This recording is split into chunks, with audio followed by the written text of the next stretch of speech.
Sybil, welcome to the RMN Podcast. How are you? I'm doing well. I'm doing well. Doing great. Yes.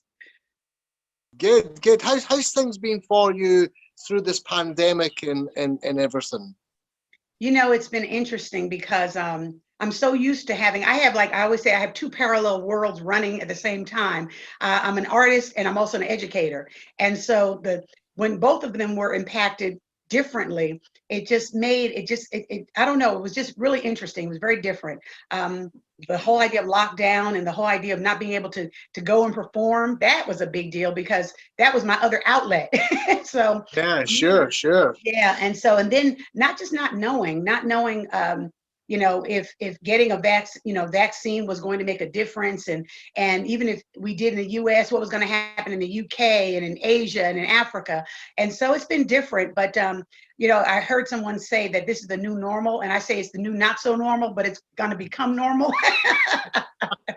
Yeah, it is what it is. Mhm. It's what it is. So let's go back to the beginning, Sybil, because for people that don't know your story and for everyone that's involved, I think it's very interesting to always get to the beginning. Now, obviously, people in the UK will know you from the PWL days and the beginning of that story, but let's go before that.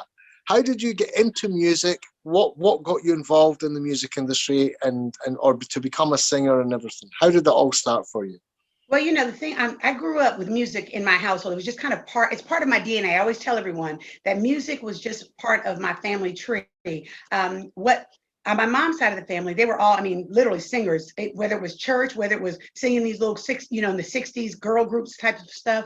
I come from a family where music was all in our home. And so growing up between singing in church and then doing musical theater and then ultimately doing gigs with bands while in college and then after college and then kind of subsequently just anytime I could, music was just a part of what I did.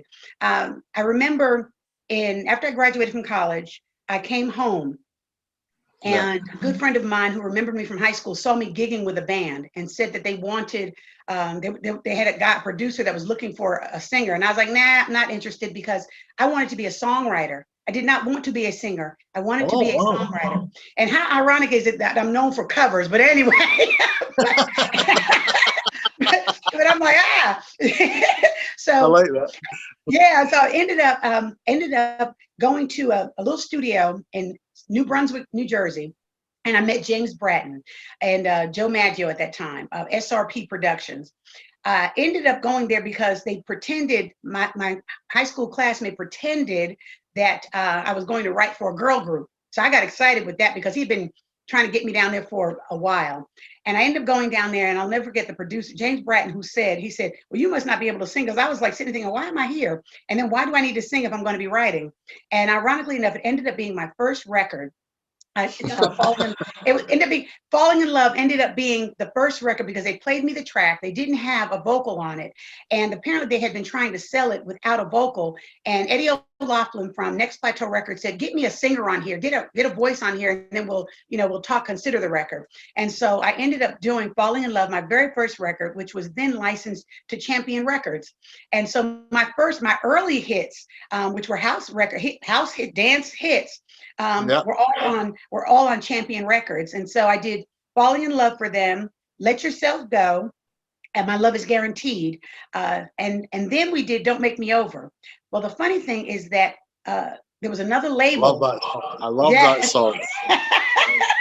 And I ended up with that song ended up, there was a label that wanted me, but Champion had kept saying that they couldn't. They said, we can't make Don't Make Me Over. We can't get it to hit. It's not working for. What did it say? What was the words? We can't get it on the charts. And so I'll never forget, PWL and that team said, well, if you give it to us and if we allow it to hit the charts, can we have Sybil and have the Sybil album, basically? And so they did. They ended up, well, you know what they do, okay? When they really want something, they'll go for it. And so I ended up having Don't Make Me Over hit the charts with the help of PWL. And then I ended up with an album. My album in the UK ended up being which included at that time Don't Make Me Over, then Walk On By, which was a big record for me there. And so when I think about it, it was just the early years were interesting because I was the reluctant artist. I did not necessarily want to be a performing artist, but when it happens, it would be you'd be foolish not to go ahead and go, you'd be foolish. Yeah. So of course. Now I'm going to say to the fact, I mean, obviously PWL, to those that are not listening or are listening, is Pete Waterman's label, Stock Aitken and Waterman, but PWL was Pete Waterman label. And the first time I met you, believe it or not, and we've met before, and the first time we met, you were singing Don't Make Me Over, and you performed on a TV show called The Hitman and Her. Yes! Oh my God! Yeah. Yes! And I was a featured dancer on the...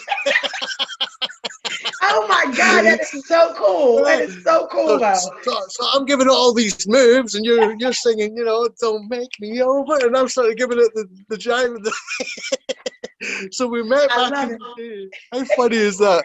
Oh my God. Is that? So, because that was Pete's show, his television show was The Hitman and Her, and so all the Pete Waterman acts came on The Hitman and Her, and you were on this, and I remember loving that song.